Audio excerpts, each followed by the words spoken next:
In 2006, Dr. Ahmad Sarmast, then a research fellow at the Monash Asia Institute in Australia, initiated the revival of Afghan music, also called the Rome Project. I saw in my own life, I experienced in my own life the power of music. My father, an orphan who grew up in an orphanage, but thanks to music, his life was dramatically changed. I saw how music can transform the lives. And that was the reason for me to go back to Afghanistan to change the life of other people who were in the same position.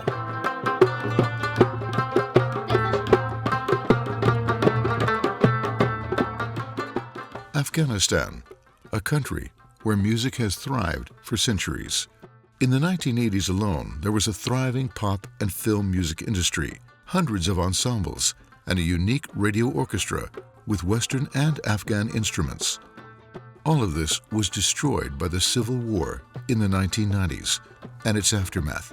The Taliban came to power and completely banned all music in Afghanistan. By 1996, the country was set to total musical silence. During the Taliban time, listening to music was a crime. If someone was caught listening to music, they could end up in a prison for a few days. If someone was caught playing a musical instrument, they could risk getting cut their hands. But even in that time, the Taliban did not manage to prevent people from listening to music. They did not manage to fully silence the people of Afghanistan. Dr. Sarmast had then been in exile from his homeland for 15 years when his vision of the Afghan National Institute of Music was taken. Dr. Sarmast achieved the impossible, and by June 2010, the school was inaugurated.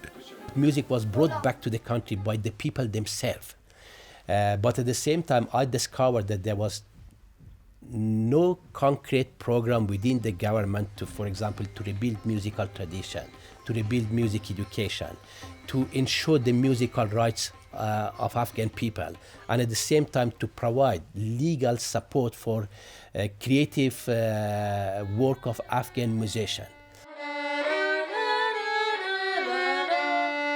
I'm confident that through music and education, we can provide a better future for these children. 15 years after the end of the Taliban regime, gender parity remains a distant dream.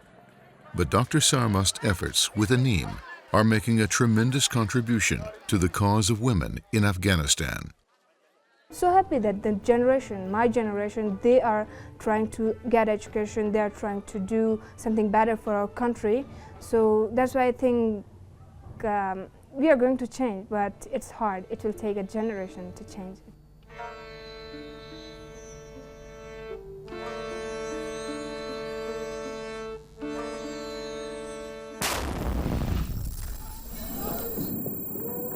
Those radical forces who banned once music in Afghanistan and still attacking music and music activities in any single opportunity, in 2014, they sent a very young suicide bomber in a concert, in a public performance of our students, where my students were providing musical accompaniment to a musical drama about suicide bombing.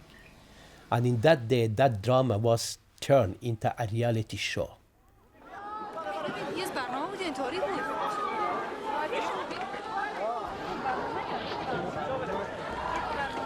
We were trying to condemn suicide bombing and bombing in Afghanistan. But we did not expect that the concert itself going to become a scene of suicide bombing.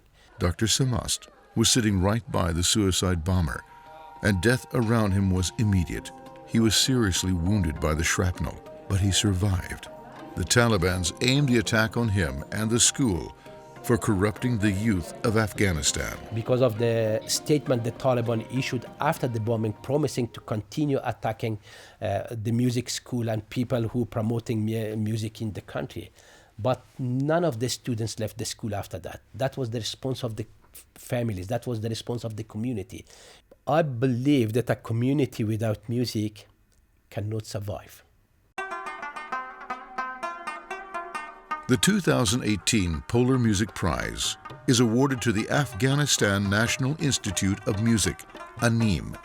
and Dr. Ahmad Sarmast, its visionary founder and director, in recognition of how this inspirational organization has used the power of music to transform young people's lives. In the 1990s, Afghanistan's rich musical heritage, which thrived for centuries, was abruptly halted by the Civil War, and from 1996 until 2001, music was forbidden and silenced throughout the country.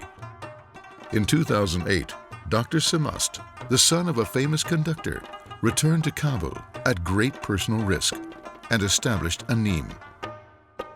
ANIM, a decade on, flourishes and is committed to preserving Afghanistan's rich musical heritage and to providing a safe learning environment to hundreds of boys and girls. Yes, we are under attack.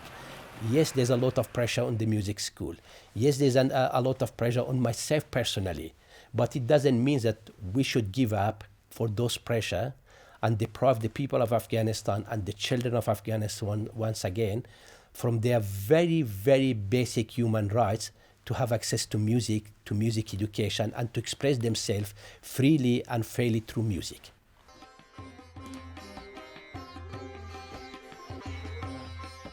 My name is Ahmad Sarmast. I'm the founder and director of the Afghanistan National Institute of Music.